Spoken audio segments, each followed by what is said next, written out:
Hello and welcome back to my workshop. Today's video is going to be a little bit different in a few aspects.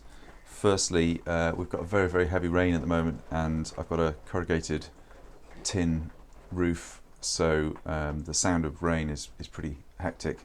So from an audio perspective, I'm going to turn the microphone off in a minute and film it silently, and then I shall put my commentary on afterwards. So I don't know how that's going to work out, but I don't think you'd be able to put up with the noise of this roof all the time. The other difference today is I'm not actually building something from scratch. This is a refurb video.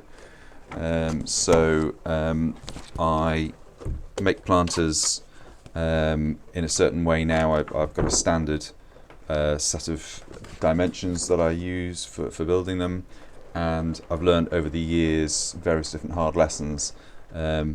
One of the lessons that I learnt quite early on, these planters are actually about 2 or 3 years old now, and they've had 2 or 3 seasons out in the rain. Now you can see these two are missing bottoms. Basically, I didn't used to screw on the bottoms, I used to just glue them, and I used to use this Evo stick exterior glue. I really wouldn't recommend it. I don't use it anymore. Despite being called an exterior paint, it actually, if it sits in water too long, it actually re-emulsifies and loses its strength, and as a result the bottoms on these two started to actually split away.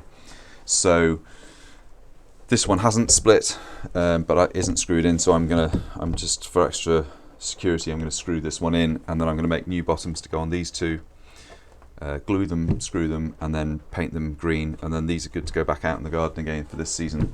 So you know, it just proves that this wood preservative that I use, cuprinol fence paint, it's good because it's the rest of, other than the bottoms coming off because of the glue, they've stood up very well to the weather, so I'm very pleased. So having said that, I'm now going to turn off the microphone, just basically do my thing, and then I'll record a bit of commentary to go on it afterwards, and hopefully that will make the audio a bit more bearable. So here we go. I already tidied up these surfaces when I took the bottoms off, but I just want to go over with a sharp chisel and just give it a really nice, make sure I've got a really nice gluing surface, clean it all up. Now at the end of every project I get left with these piles of odd planks of wood, but they are what I use for building the bottoms of my planters because they don't need to all match each other. In fact, as you can see here, quite often need different widths in order to actually make up the right width. So I've just gone and put a straight end on this plank with my miter saw, just mark it up for what final length I want, back to the miter saw, cut all the pieces to length, just do a quick dry fit, make sure I've got it perfect. Yeah, that's nice.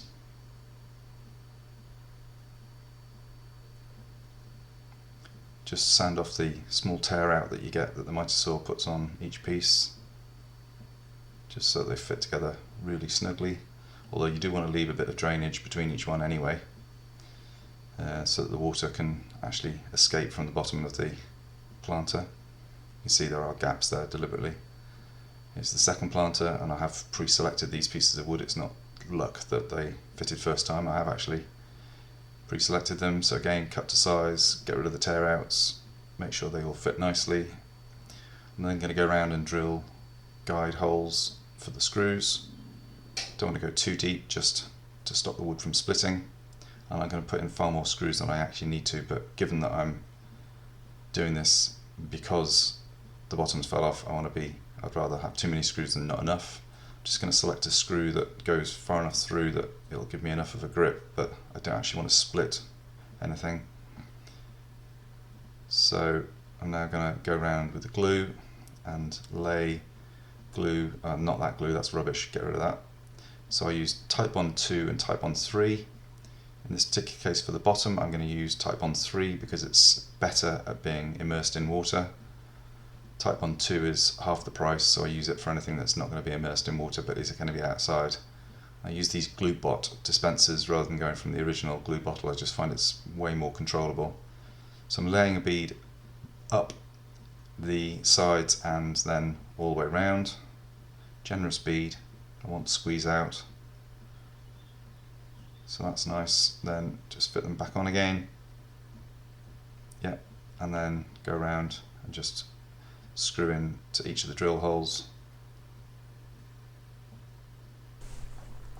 Okay, so that's one out of the 3 done. I've screwed that one and I've glued it. I'm just going to screw it in a minute, but I didn't think you'd really need to see me doing exactly the same thing to 2 other planters. So that's a nicely refurbed bottom now. It's all screwed on, it's all glued on. There was nice squeeze out of the glue, so it's a good. There was a generous bead of glue all the way around, and a generous bead of glue up the sides as well. And now that that's glued and screwed, that's good to go. I'm now going to put probably 4 layers of Run Seal fence paint on it. This one happens to be the brown one. The green one is up in my other workshop. So I will put green on the bottom here. I'll screw this one down, do exactly the same to this one, and then the other one that I've got where the bottom hadn't actually come off, I'll just screw that in. Won't even need repainting or anything because it's the original bottom still on. So hopefully that's been a bit different, and it's useful if you've got a planter that maybe has been out for a couple of seasons, needs a bit of a refurb. What's slightly unusual is that the lining is already in. Normally the lining wouldn't be in when I'm putting the bottom on. You can see there's a square missing there. So I'll just put that in, and I'll just re-staple up all the bottom so that it's all nice and neat. But that'll be good to go. Give it a bit of a wash, and that'll be as right as rain, good as new. So let me know if you've got any comments or questions, and if you've got time to like the video, that would be absolutely amazing. If you've got time to subscribe to the channel, I'd really appreciate it. Thank you to everybody who's subscribed so far. My numbers are slowly creeping up, which helps, and until next time, stay safe.